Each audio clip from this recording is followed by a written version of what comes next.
Hello everybody, it is Monday the 12th of August. Now please let me open your eyes to the true Jesus, because you are preaching another Jesus and you are in the great delusion, and you're calling good evil and evil good. You are preaching the loving Lamb, the good shepherd, that loves all of humanity. You are in a delusion and you are preaching a falsehood. And let me just put this to you. What does a shepherd do with the lambs? Every time, without fail. In the end, he will lead them to the slaughterhouse. They always do. And let me open your eyes to the true Jesus. And he's in here. He's in the book. He says it over and over again. You don't have eyes. You don't have eyes to see what the text says. You don't have ears to hear. You are believing on something that is not real. And that is not what is said in this book. So the true Jesus is in Matthew. There's one of the places you can clearly see him. Although you can see him all over the book. So Matthew 10, verse 34, starting at 34. Think not that I am come to send peace on the earth. I came not to send peace, but a sword. For I am come to set man at variance against his father, and the daughter against her mother, and the daughter-in-law against her mother-in-law. And a man's foe shall be of their own household. He that loveth father and or mother more than me is not worthy of me. And he that loveth son and daughter more than me is not worthy of me. And in another place he says, those that follow me must hate their mother and father. Actually stronger than that, they must hate their mother and father. They must not be of this world. They must not be within the natural connections of this world. If this God calls you, he takes you away from your family. He takes you away from the love of your family, if hopefully you've got that. And you must love him more. And you must hate this world. So then you go and you do as he did. You overcome. You overcome Satan. You overcome Satan. You overcome the accuser in your head. The one that would come into the heavens and accuse you. You overcome him. You know what that means? That means you overcoming your conscience. Those that would follow me must overcome their conscience. They must no longer listen to their own knowing. Don't go according to your own knowing. Your own knowing of good and bad. That is Satan in your head. That is your conscience speaking. So you must overcome that completely. And then you are creating monsters. And here again, what Paul says to Timothy. That is Timothy 3. This know also, in the last days perilous times shall come. For man shall be lovers of their own self, covetous, boasters, proud, blasphemers, disobedient to parents, unthankful, unholy. So disobedient to parents. But that is exactly what Jesus said. You must hate your mother and father. So out of that would come disobedience to your parents. You must love me more. Yeah? So that is what will happen. This is, without natural affection, you've been taken out of the bonds of your family. You have no more natural affections. You're no longer a natural man. Yeah? That is what will happen. If you follow Jesus, the teachings of Jesus, that's what will happen. Yeah? Truth breakers, false accusers, incontinent fears, despisers of those that are good. Despisers of those that are good. So Paul here is acknowledging that the other is good. Yet Jesus will take you out of that.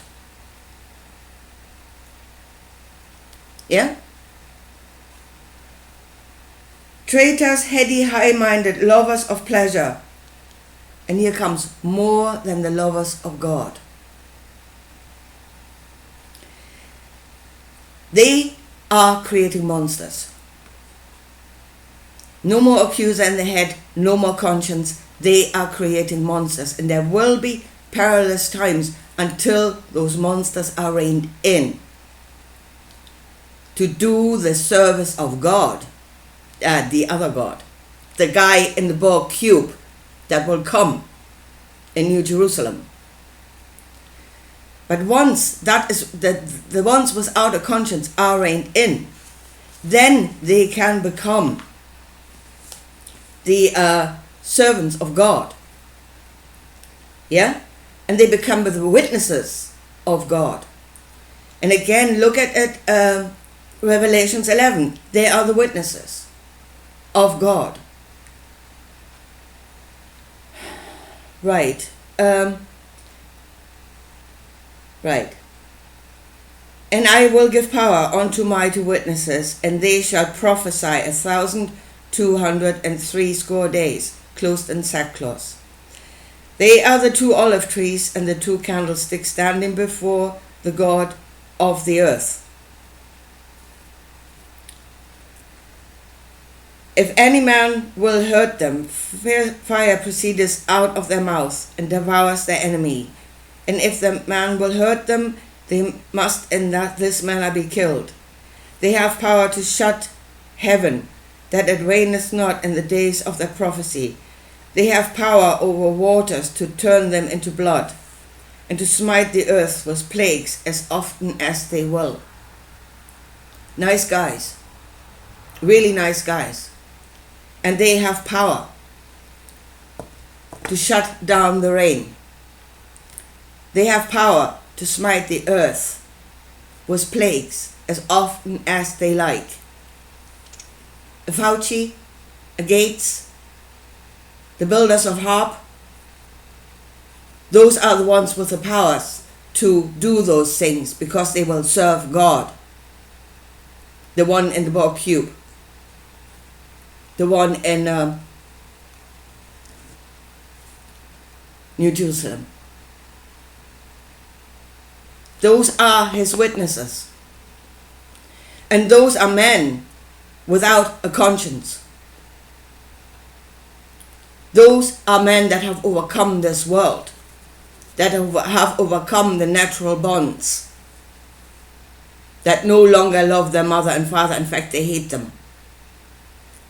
And they do everything to the glory and the power of the God that will come. To give power to him and his kingdom, to rule over this world. Jesus was the second rider of the apocalypse.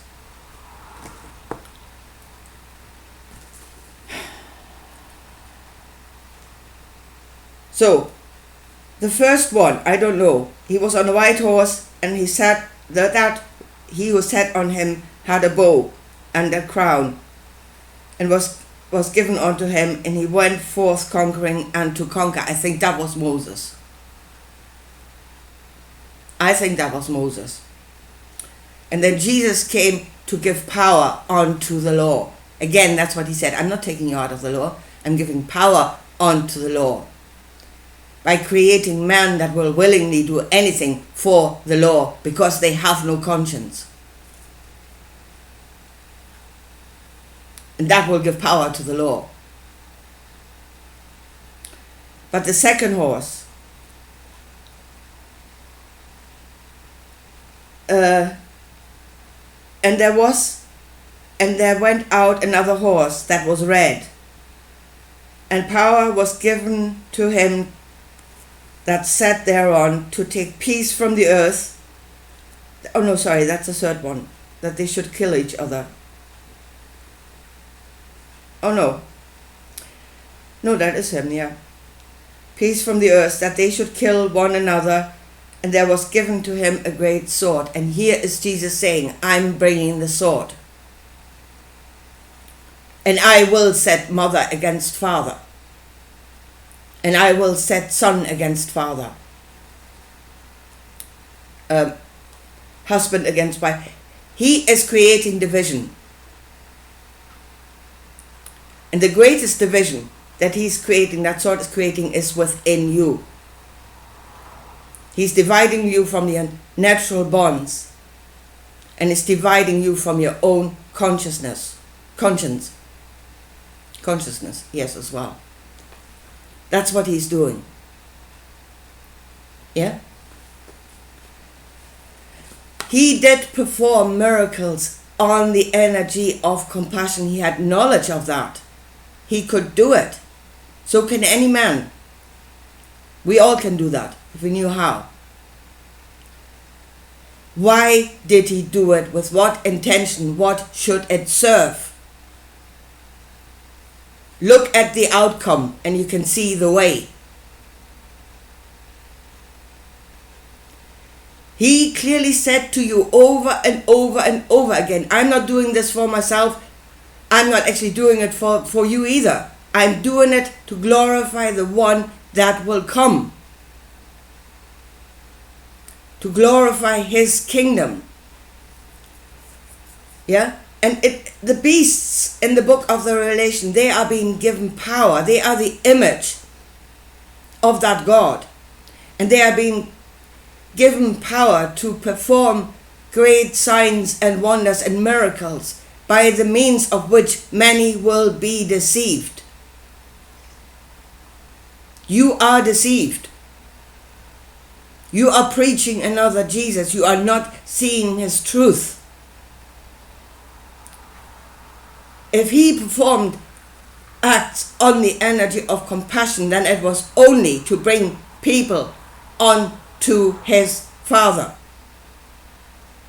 It was to serve him. It was not to serve. He did not die for you. He did not heal the people because he loved the people. He loved God more than himself and mother and father. He did not love his mother. Who's my mother? She stood outside the pub. I'm in here. Out of the natural bonds of his family.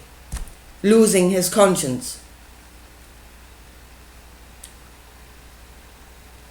Doing good only because it will serve in the end, in the outcome,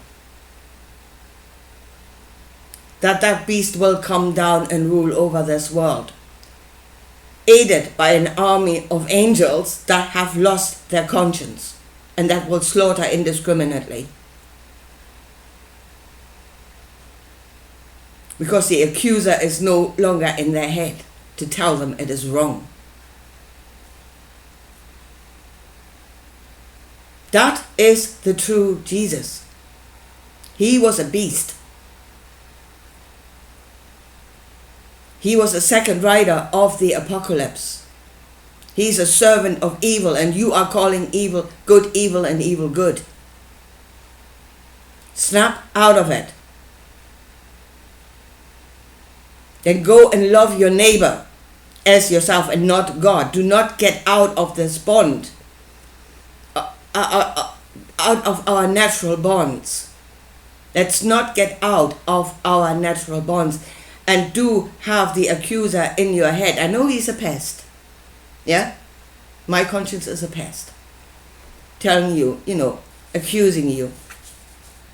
But do not get rid of it, because without it, you are a monster. And those that are the witnesses of those God, that do the works of this God, in this world are monsters. The likes of a Fauci, of a Gates, of a Klaus Schwab. They're monsters. And there's perilous times when everybody becomes a monster and they're running around freely for themselves until they're reined in, so that their new state of being will be in service to that kingdom, and they're going to get organized to serve that kingdom. But what they are becoming, disobedient to their parents. Jesus said you should be. You should not love your parents. So they are becoming that first, people without conscience, and then they're being reined in service of the kingdom, so that they can rain fire from heaven and create pestilences and turn water into blood, because they no longer love this earth, they no longer love their mother and father, they have no conscience. And then they are the true servants of that God. That is the way of the cross. That is the way of denial of self. You follow him, you must hate your mother and father. That is the true Jesus, and he's pure evil. And you're calling evil good. And you're on your knees begging for this kingdom to come. And at the same time, you're wondering what the hell is going on around you.